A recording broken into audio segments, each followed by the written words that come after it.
Just want to welcome you all in. We've chosen this karakia because it speaks to working together for a common purpose, and it also speaks to attempting to understand one another, which is not always the easiest thing when we come from different walks of life. E te mahi hui, aia te mātauronga kia mārama, kia whae taki ngā mahi katoa, tū maia, tū kaha, aroha atu, aroha mai, tātou ia tātou katoa. Thank you, Sue.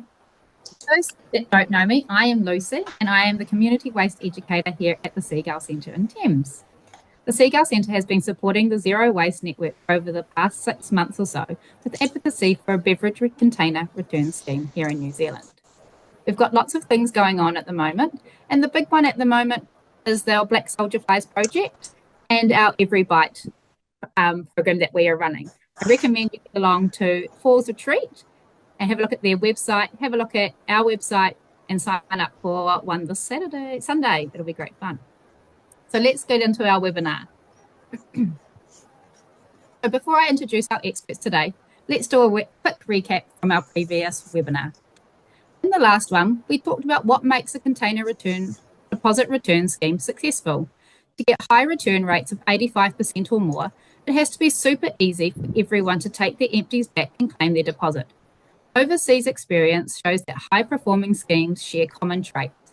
They are designed so that they are convenient, they perform well with an effective deposit amount and a scope of containers that is easy to understand, and they have targets, checks and balances.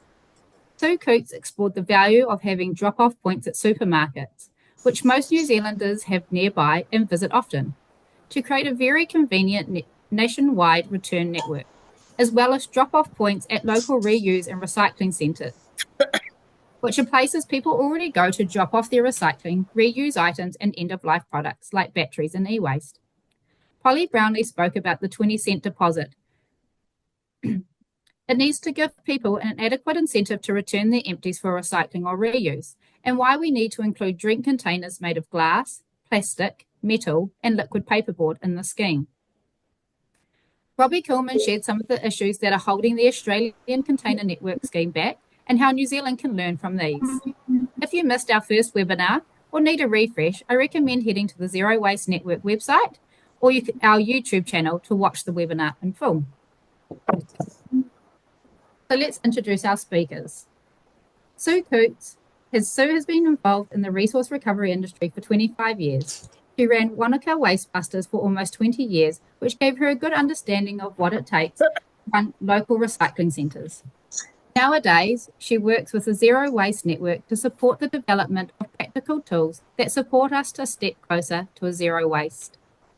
Today, Sue will set the scene for us, talking about extended producer responsibility. Then we have Polly Brownlee. Polly has worked on product stewardship and waste minimisation for the last 5 years, including previously working on the Container Return Scheme policy and the plastic phase-out implementation on the Ministry for the Environment. Polly will speak about the CRS return flows, the deposit financial model, and other targets, checks and balances. And lastly, Marcus Farley will share his international experiences. Marcus is inspired by system-based solutions to environmental sustainability and has been involved in the circular economy for 25 plus years. Marcus is a director of TOMRA Cleanaway, which as a network operator runs the CDRS infrastructure and recycling across all of New South Wales, Tasmania and a large part of Victoria. Marcus is also a director of the Australian Council of Recycling and Senior VP Asia for TOMRA, the global leaders in sensor-based sorting and recycling. So before I hand you over to Sue, just a reminder to please put yourself on mute, and if you have any questions, to put them in the chat throughout the webinar, and we'll get to the end during our question and answer session after the presenters have spoken. So I'll hand it over to Sue. Oh, thanks, Lucy. So, what we're here today to talk about really is producer responsibility. And whether we call it product stewardship or extended producer responsibility, the idea of making producers responsible for the impacts that their products and packaging have on people and places and local economies is becoming a lot more popular. It's a way of connecting up the dots between the rubbish and recycling we see piling up downstream and the way our economy produces and consumes things upstream. So, zero waste, circular economy, sustainable development goal number 12, they're just all conversations about what responsible production and consumption systems look like and how we're making them happen in the real world. With people who started to ask some of the hard questions about who benefits from the sale of products and packaging and who bears the costs and who faces the risks. So, if you're making and selling stuff, you'll be putting a product or a piece of packaging out on the market. You'll be using a specific business model, could be one that relies on selling drinks and single use packaging. And social license is going to play a key role in getting customers to feel okay about buying your stuff. Um, Most of the storytelling that gets, around products and packaging happens at the point of purchase. We get told that it's safe and it's convenient and it's cheap and it's easy. But when you look up and downstream, that might not necessarily be true in those parts of the supply and recovery chain. Most of our stuff comes with a greenwash. Everything's fine, nothing to see here. Don't ask any awkward questions when it comes to thinking about where it's going to come from or where it's going to go. And what we all know is that when we're buying and using stuff, it doesn't take very long for something like our drink can, which was very handy to us for about 5 minutes, to turn into a downstream problem. And then that turns into a big cost for communities and society because we have to set up and pay for a whole recycling system to collect and sort and process and include it as recycled content in new products. It's easy to see the costs and risks being imposed on people, places, and local economies when you look upstream as well. Okay, you can flick over, Lucy. So product stewardship and EPR schemes, they create frameworks of rules and responsibilities and boundaries. It's an attempt to allocate costs and risks and benefits in a fairer way, and a way to address the negative consequences of overconsumption upstream and downstream. Schemes are being designed and implemented and refined all around the world, and the container deposit return schemes that we're talking about today, they're a form of product stewardship or EPR. The trouble is, there's quite a lot of tension in the process because you're trying to reconcile a wide range of different interests, and it's a real balancing act because all the different stakeholders they're trying to optimize for different things. It's a big process of finding common ground and bringing the public good outcomes to the forefront, and making sure that we have packages of tools and instruments and levers that are going to mean that it's going to work out well for the public good, bringing those public good outcomes to the forefront. So producers are looking, for example, to secure social license at the lowest cost, and they also might want to get clean streams of materials that will become recycled content in their next round of packaging. The collectors and the sorters are looking for a revenue stream to cover the cost of doing a good job so they can get a clean stream of raw materials to go to the recyclers and reprocessors who might want to make it into the next round of bottles and cans. And you have government and local government who are really trying to address those public good aspects of making sure that schemes are fair, that they're practical, and that they're going to give us good long-term outcomes. So I'm going to hand over to Polly and Marcus to tell you a bit more of the detail, but it's good just to hold that in mind and thinking about what's the real purpose of these things we're trying to put into place. Kia ora, Sue. Kia ora koutou, everyone. Nice to see you all here. Yeah, I'll be talking about scheme costs and revenues as well as targets, checks and balances. Just first up quickly, as discussed in the last webinar, NZ has got comparatively low recovery rates compared to countries overseas with container return schemes in place. And without intervention, we're likely to continue to see about 4 million beverage containers littered or landfill every day for years to come. Right now, as Sue mentioned, without a CRS, the externalities of this linear take, make, dispose model aren't carried by the people who produce, sell, or consume beverages. Instead, the burden's falling elsewhere, like councils, ratepayers, the environment, and future generations. So in particular, local councils are footing the bill for this. To give you an idea, in Auckland alone, Auckland Council spends around 11 million on litter cleanup costs every year. And the financial costs of managing drink litter, waste recovery systems, and recycling for beverage containers is landing heavily on local councils and by extension ratepayers. So meanwhile, 57 countries and states across the world already have container return schemes in place as a form of extended producer responsibility to shift the costs of recovering and recycling beverage containers away from councils and ratepayers and towards the responsible supply chain, so beverage producers, importers, retailers, and consumers. So how do the scheme financials work? Well, in a practical sense, a CRS would involve ongoing operating scheme costs like handling fees, transport costs, processing costs, and scheme admin costs. And how they're usually financed. So typically best practice systems, including nearly all European models, are mostly financed by scheme revenues. So material sales from the recovered beverage container commodities like ali cans, plastic bottles, glass bottles, to either onshore or offshore markets, as well as unredeemed deposits. So the unredeemed deposit revenue, which is the proportion of refundable deposits that were paid into the scheme at the outset that remain unredeemed when containers are lidded or landfilled under the deposit financial model, which we'll talk about soon. And then in addition, there's any interest accrued. So yeah, as you can see on the screen, scheme costs on one side, revenues on the other, and typically when revenues from material sales and unredeemed deposits aren't enough to finance the full operating costs of the CRS, the remaining costs can be recovered by producer fees.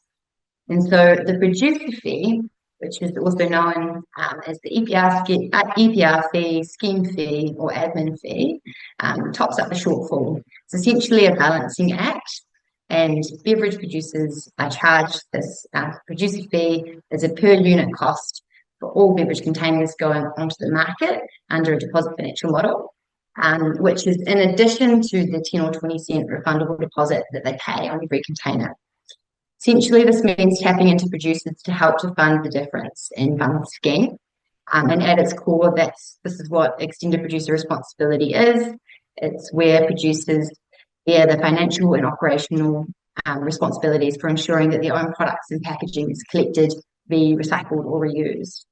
And this is how it shifts the costs and volumes of recycling beverage containers away from councils and ratepayers and back to the responsible supply chain. So for the NZCRS, the total net producer fee after offsets from the revenue was modelled to be about 3.8 cents per container in year one, increasing to 6.3 cents per container in year 5 under a 20 cent deposit scenario, deposit financial model, and the other things we've talked about.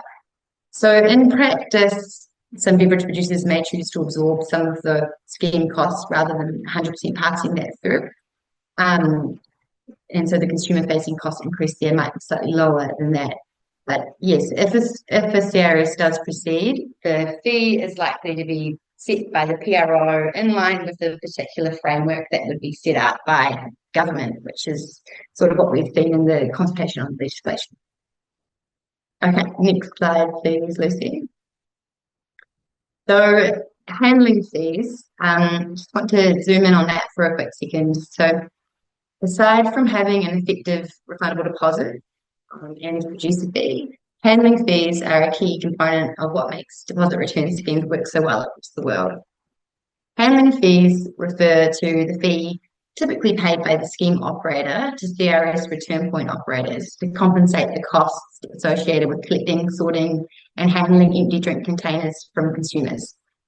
In some government-run operations, like in California, handling fees are paid out by the state. On a long-term basis, handling fees are intended to cover the expenses for return points. So that's things like space requirements, overhead costs, etc. And sometimes they can be used to cover initial costs for purchasing or leasing reverse vending machines, as is the case in Lithuania, where scheme operators paid for the capital costs of installing some RVMs. They can also be a key source of revenue and have other benefits too. So as seen overseas, stores and retailers are motivated to be part of the return network because of the potential business opportunity of generating revenue from handling fees. Shops understand the benefits of providing a CRS return point, like increased foot traffic in their stores, an additional source of revenue, and that any deposits refunded in store could be spent on the next purchase in a retail return point setting. So for the CRS, handling fees would likely vary per return point type, and they were previously modelled to be about 6 to 7 cents per container in year 1, increasing to 7 to 8 cents per container in year 5. So EMF fees, the consultation document on the WMA, which came out last week, proposes that EPR schemes, input methodologies would likely set out frameworks for how the PRO sets charges, and this could potentially include a framework for how the handling fees are set. Okay, next slide, please, Lucy. So targets, checks and balances. To recap, the best sort of checks and balances and deposit return schemes is having a range of these interconnected features, like having an effective deposit amount, which is an immediate driver for high return rates, and a convenient and accessible return network, which is typically created through some degree of legislated return to retail requirements to set the sort of baseline convenience in the scheme, such as requiring major supermarkets to be take-back points.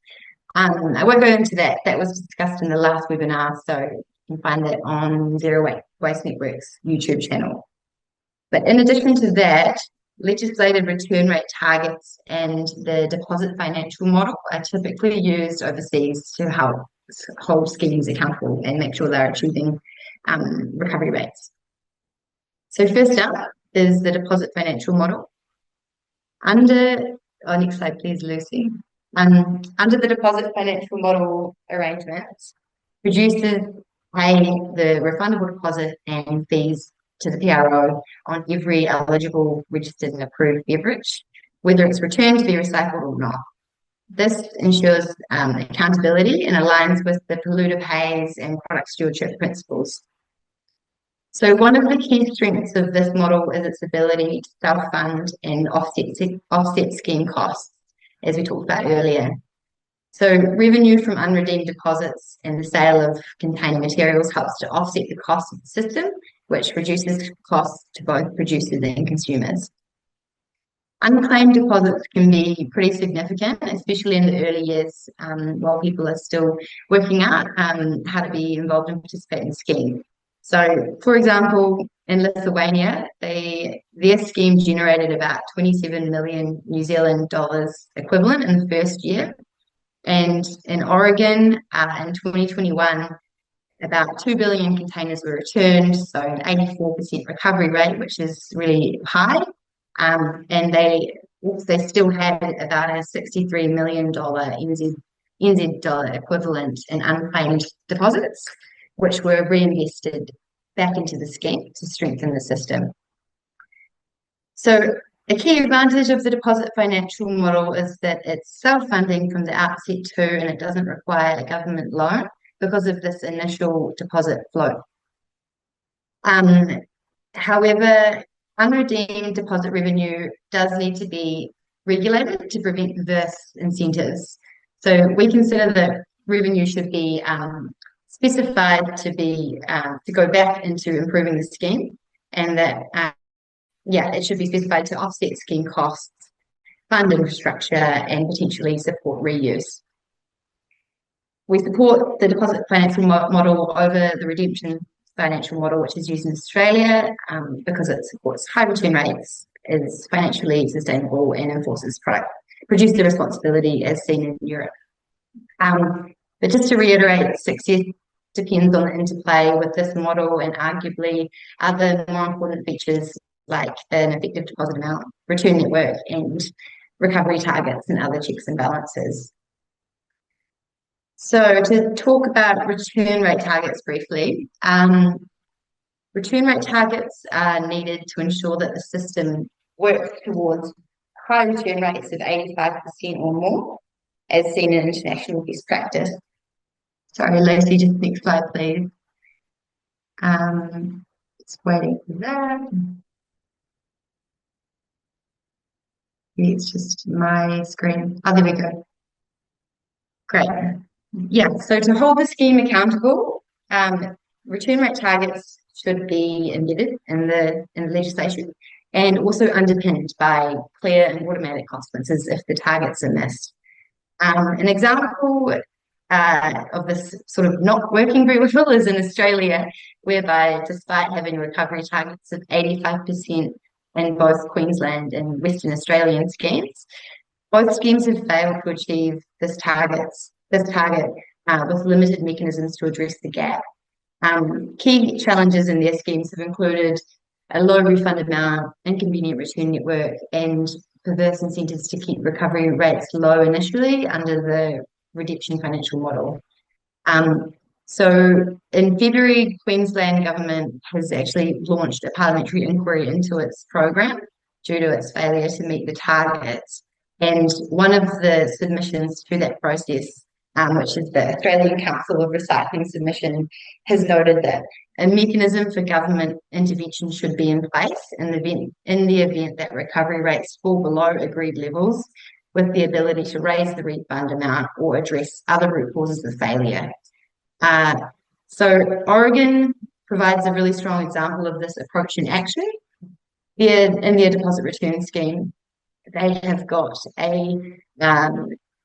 something specified in legislation, which means that if the redemption rate falls below 80% for 2 consecutive years, the deposit amount automatically increases. So this was triggered, and the new deposit amount came into effect in 2018. And reportedly, the doubling of the deposit amount had an immediate effect. So redemption rates rose sharply from about 64% to 87%.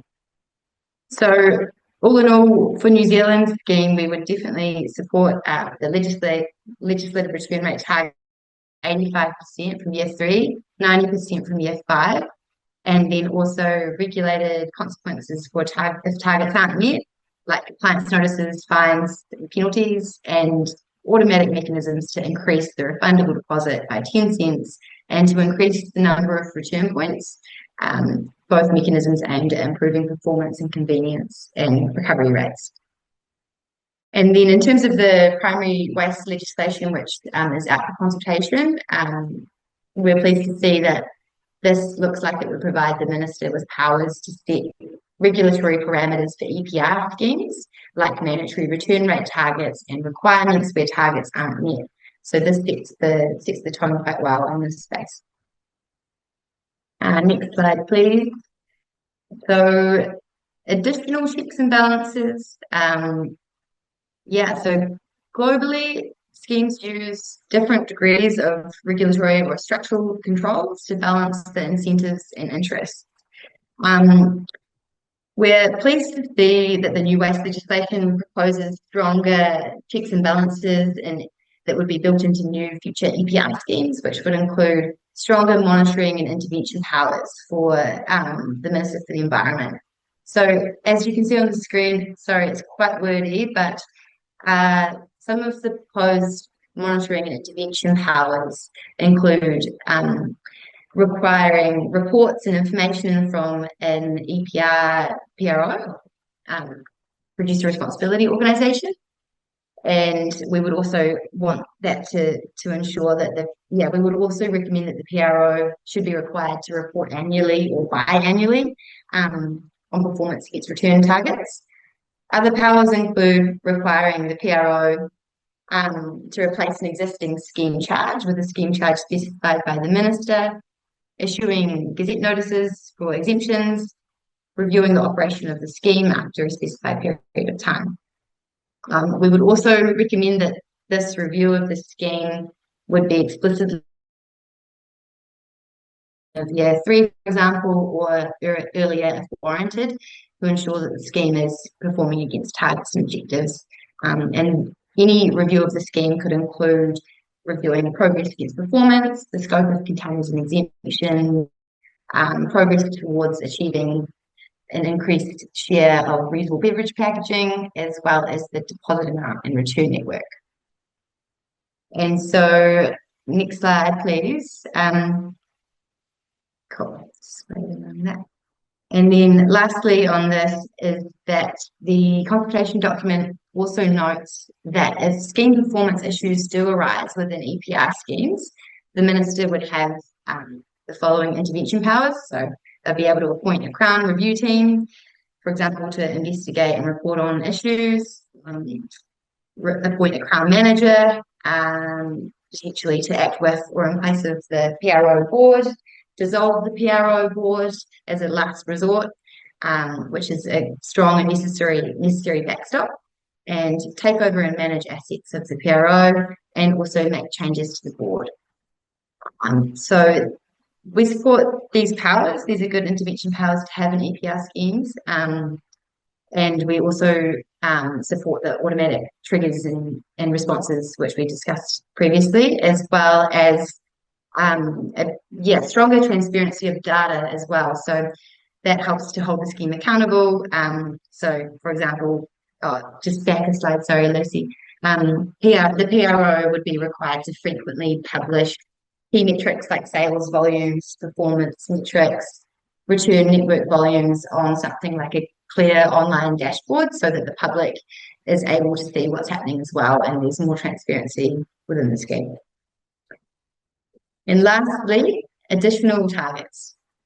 So as mentioned earlier, the proposed new waste legislation that's up for consultation at the moment includes the ability for the Minister to set regulatory performance parameters for EPR schemes, including return rate targets. Next slide, please, Lucy. These performance parameters could potentially be broad enough to enable EPR regulations to set additional targets beyond return rate targets. For example, future CRS regulations could potentially be able to set reuse targets and minimum recycled content requirements. So firstly, reuse targets and take-back requirements. If these potentially could be incorporated into CRS regulations alongside other incentives for refillables, if refillables can opt into the scheme. So a reuse target is typically used in regulation and requires the entire beverage industry or individual beverage companies to package or sell a certain minimum percentage of their products in refillable containers.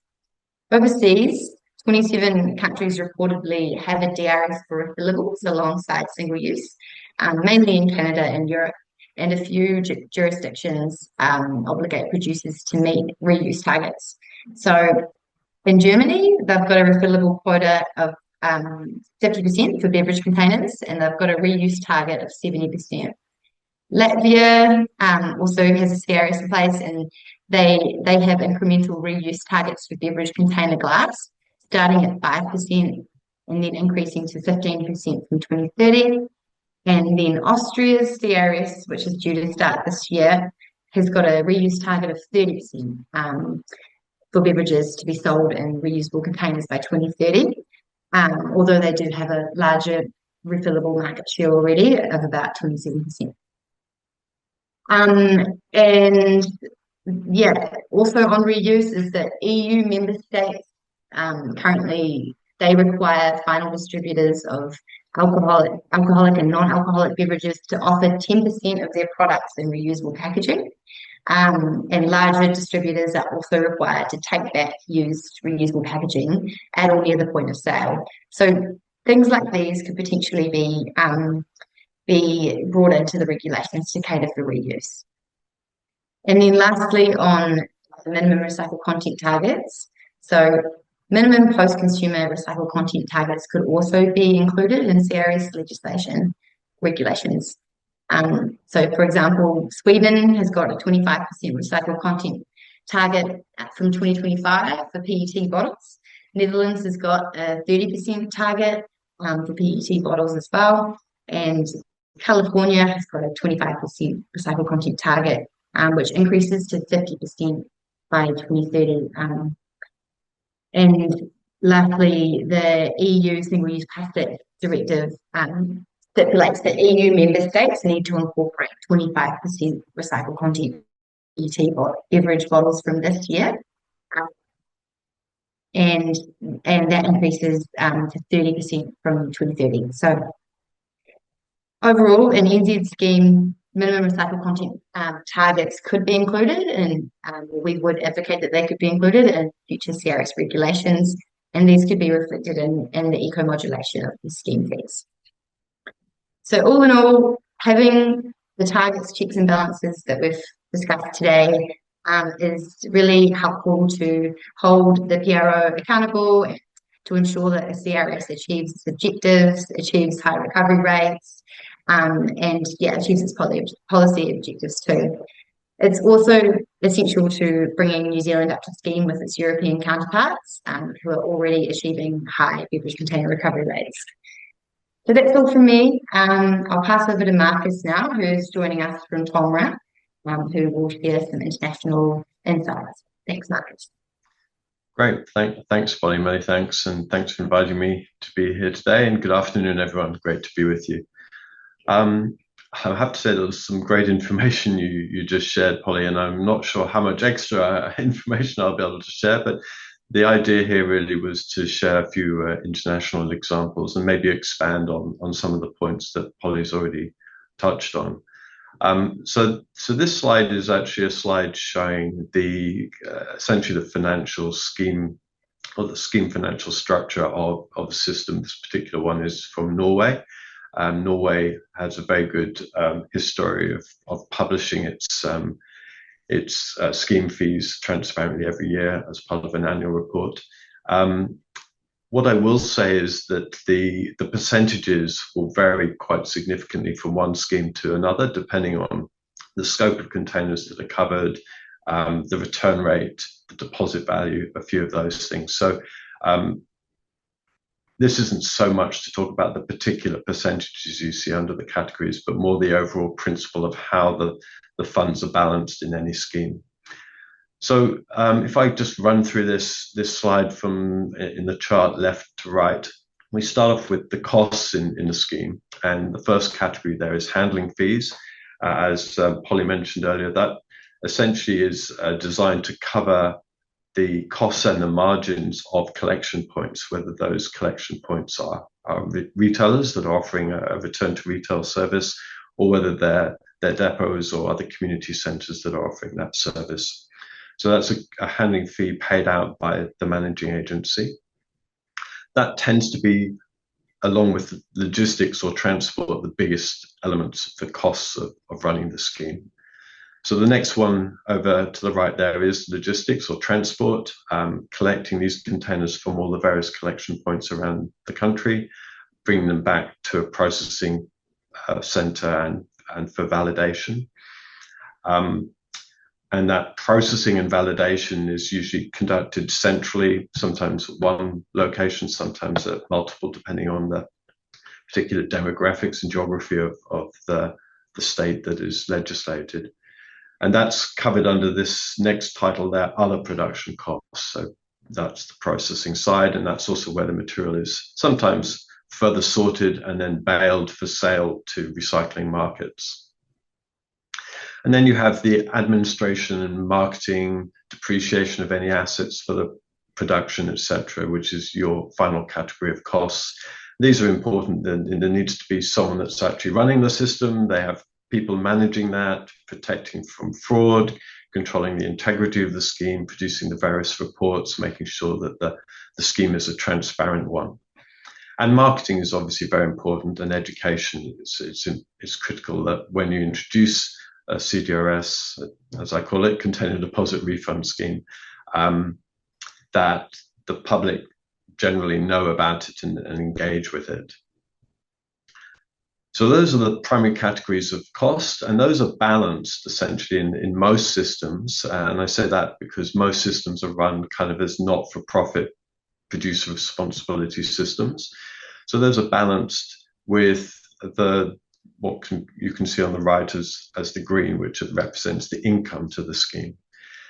And one of the big incomes to the scheme, particularly in a deposit scheme as opposed to a refund scheme, and that distinction Polly made between most deposit schemes around the world. Australia is a bit of an unusual example where it's a bit different. There isn't a deposit paid in at the time of sale.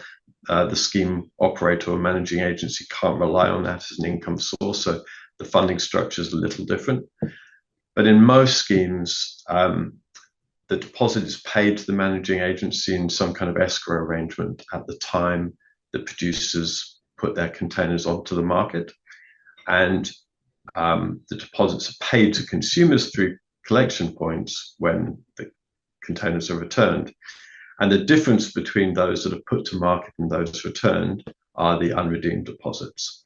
So if you have an 80 or 90% return rate, there's still a 10 or 20% portion of those deposits that's in the scheme and can be used to fund the scheme. The other big category of income is the value of the material that we're collecting. Of course, that's one of the primary reasons for doing this. It's a circular economy initiative as much as it is an anti-litter one, and it's getting that material value and making best use of it into the highest value form. And CDRS material streams are particularly valuable because they're in a clean form, and that material sales is a key component of overall costs. Then you have another category of other revenues. That's typically, in most schemes, it's the interest that sits on the balance of the other funds. It can be some additional eco-modulated fees, which we'll see in the next slide. And then the balancing figure is essentially the EPR fee. So that final fee is the additional amount that is required to cover all of the costs. In some schemes, unfortunately, particularly in lower performing schemes, if there's a higher proportion of unredeemed deposits, they may actually end up covering most of the costs, and there is very little EPR fee. And of course, this is one of the perverse incentives that exist in these schemes that needs to be controlled for. We'll come on to that. But the EPR fee is essentially a balancing figure and represents the producer's responsibility to fund the scheme. We can move to the next slide, please, Lucy. So again, taking Norway as an example, as I say, it's extended producer responsibility financing. The way they do it in Norway, and we would say that this is best practice, is that they actually have a different P&L and a different EPR fee for each material type. Some material types have better environmental footprints and more cost effective to recycle than others. And so that's represented in separate P&Ls. In the case of Norway, because they have a very efficient scheme with return to retail embedded and highly efficient logistics, including reverse logistics, they're actually able to have a negative EPR fee for aluminium, which is a high value material. So that one actually comes out negative, and it's the other materials that will have a relatively small EPR fee that's payable.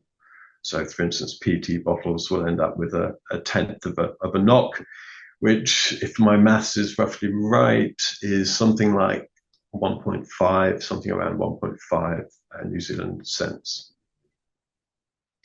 In Norway, they also have this a form of eco-modulated fees. So for instance, it's more efficient to validate and verify containers if they have a specific barcode for Norway.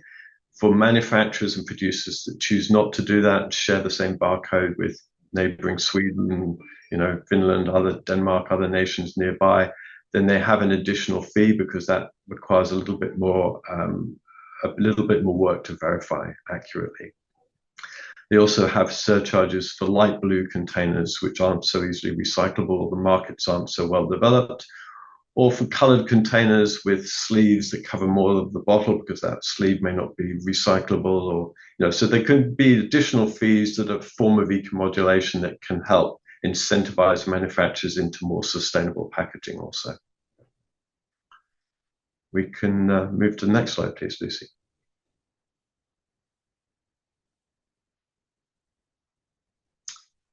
So those are kind of the details of a scheme financial structure. Just kind of pulling back a sense, I think it's worth touching on, and this may have been touched on in the previous webinar, but to get an understanding of the stakeholder incentives and drivers, motivations is really quite important when designing best practice CDRS.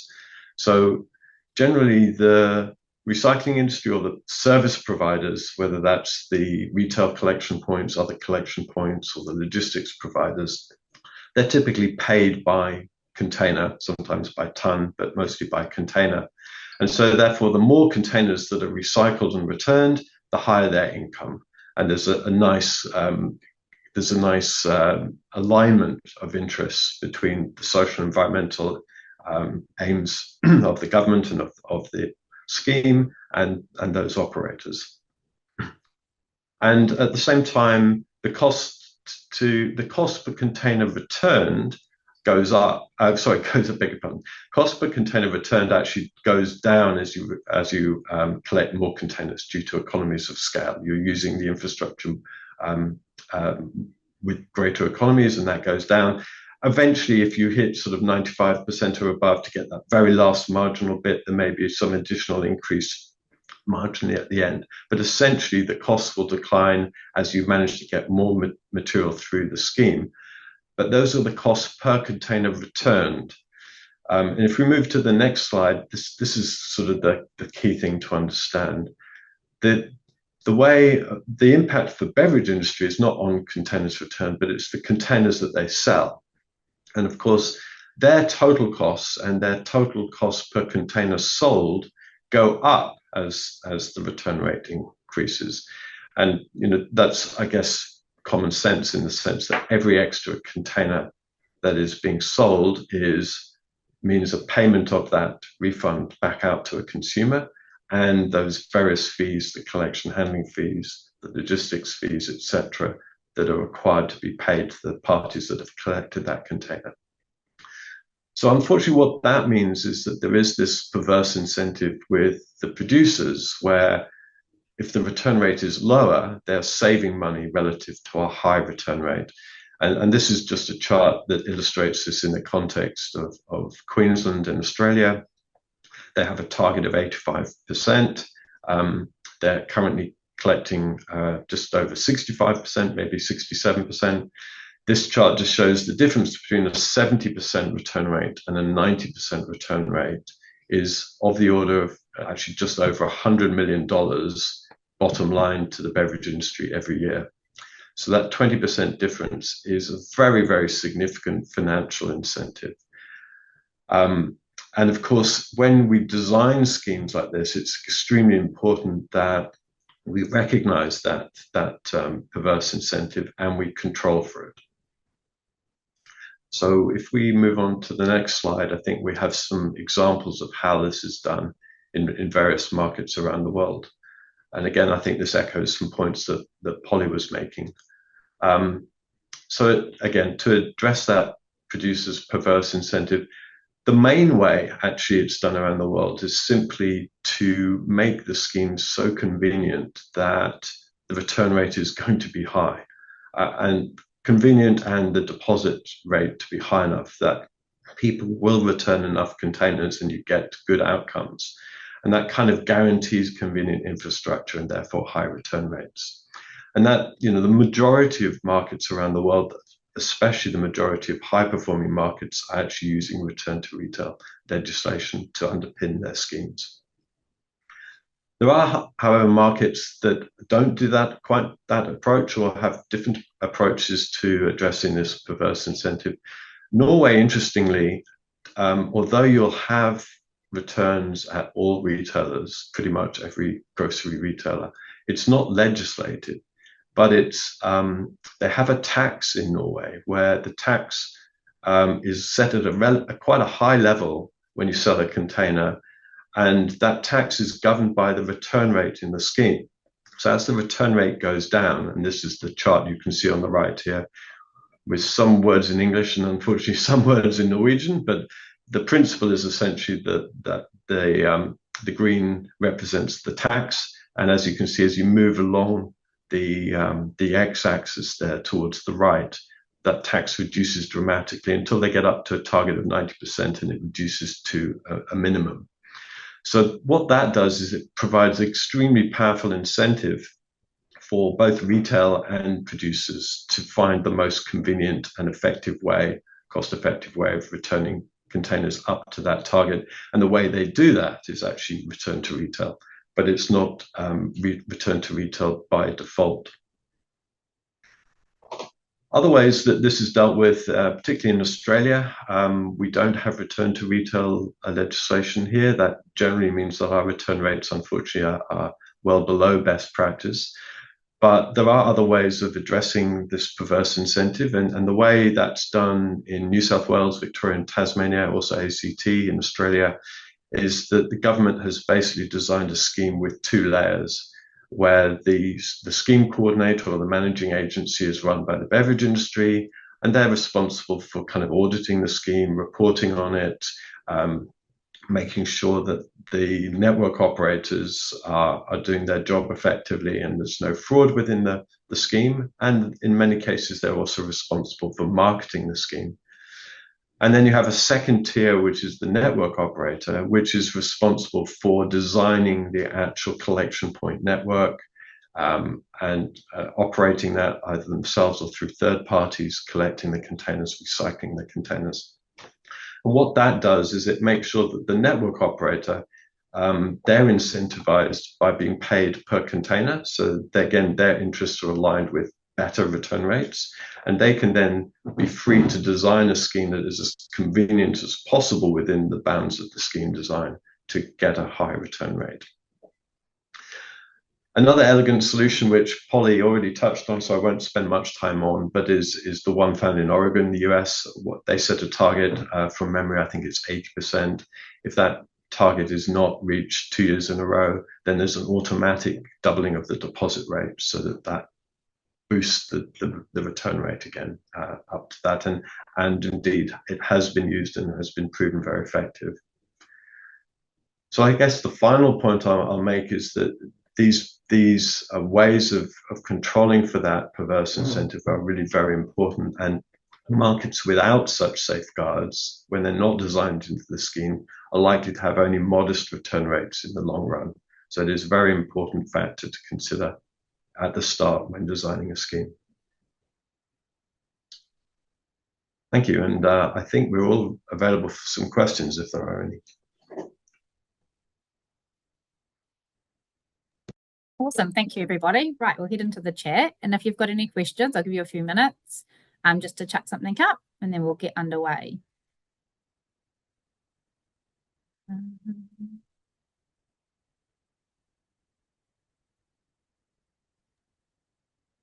Yeah, just while people are putting something into the chat or thinking about what their questions might be, I wondered if you could say a little bit more about the network operator model, Marcus, because that's one that is interesting to us, especially in the recycling network here. You know, we're looking at how we can get those opportunities for the existing network to get involved in the kinds of and the like just as to be part of the network. Mm-hmm. Yeah, well, the network operating model is essentially designed to address that perverse incentive that I mentioned before, Sue. So under a PRO model without the network operator, it's perfectly possible to have multiple different collection points, even networks of collection points side by side, return to retail. I mean, if you have the right incentive structure in place, you will end up with that probably almost by default, because it's in the managing agency's interest to have high return rates. So I wouldn't necessarily say that a network operating model is needed to engage existing infrastructure, for instance. But it is a tool that's used when the government has decided not to regulate retail to address that perverse incentive. And it certainly can be effective, but it also, in our experience at least, it's never quite as convenient as return to retail. And so it suffers from that slight lack of convenience. And fortunately, when you combine that with a relatively low deposit, as we see in Australia, you end up with relatively low return rates, sort of around the 70% or even mid-60s in some cases. With a higher deposit value, there's definitely potential to increase that, but you're very unlikely to get up to the sort of 80-90% return rates that you'll see where you have a hybrid model that involves return to retail and, say, community recycling centres or other centres. Great, Thank you, Marcus. There's a few questions coming through, so I'll open it up to all of our experts, and whoever feels the need to answer is fine. So, what are your thoughts on what New Zealand can do to try and get a CRS scheme introduced? I can take that one. I guess it's great to see the consultation that came out last week on the overarching EPR legislation, so the new primary legislation that would replace the WMA 2008 in the Literate. So that's the first key thing, because we can't have a well-designed, high-performing scheme here in New Zealand unless we have new legislation. So the new legislation looks like it would set out a really great enabling framework for a CRS to happen underneath that. We still obviously need bespoke regulations to set out all of the detail around specific details around potentially the deposit amount, scope of containers, other things that we've talked about in this webinar. So potentially regulations could be developed concurrently with primary legislation. But we would be advocating for all political parties to have introducing a CRS as a key outcome or a part of their political manifestos for the next term. So at the moment, we know that the primary legislation is they're intending on that to be completely set up and done by the end of next year. So once that's done, the scheme can be introduced, or regulations need to be done, and then the scheme can be introduced. So I guess we just keep the conversation up and keep talking about it and thinking about it and put some submissions into the consultation document. Great, thanks, Polly. And there's a few questions on the chat about where the collection points, and going to our community resource recovery centres, and what it would look like from curbside. If the CRS is introduced, are you saying that we keep all our containers at home now, and then we can take them to our community resource recovery centre and they can get the deposit? Either we can get the deposit, it goes back to the charity or the organisation, just depending on how they're set up. And then does that mean that the council loses money because they're not having so many bottles to return and collect? How does all that work? Would you like me to talk to this? I can talk to this. Yeah, great, Marcus. Yeah, sure. There's different models in different countries. I think the first thing to say is that pretty universally, councils will be better off with lower costs, because ultimately curbside collection is a net cost to councils. That's why they're charging in their rates to their residents. Beverage containers, of course, they're a good material value, but the actual cost of collection, the volume they occupy in trucks, etc., that usually is higher than the material value. So to the extent that you reduce the amount going through curbside, you can actually find savings, and that's borne out in a number of studies which can be shared. In Australia, they've taken one step beyond that, where any residual containers in the curbside stream are still eligible for the deposit value, and that deposit value is shared between the councils and the MRF operators. So it's effectively an additional subsidy. And in New South Wales, as an example, a study showed that there was a $50 million extra saving or benefit to councils as a result. So the answer is yes, CDRS is taking material out of curbside, but it's providing a benefit, and to the extent there's material in there and the policy is designed appropriately, it can be actually a very major financial fillip to the curbside. In terms of community recycling centres, that's ultimately for the scheme design. If the community recycling centre is a centre that is taking back containers, then yes, as a consumer, I could go there and return my containers, and they would be source separated and recycled to high quality, and the community recycling centre would be paid a handling fee for doing that. So hopefully that answered the question. If I've missed anything, happy.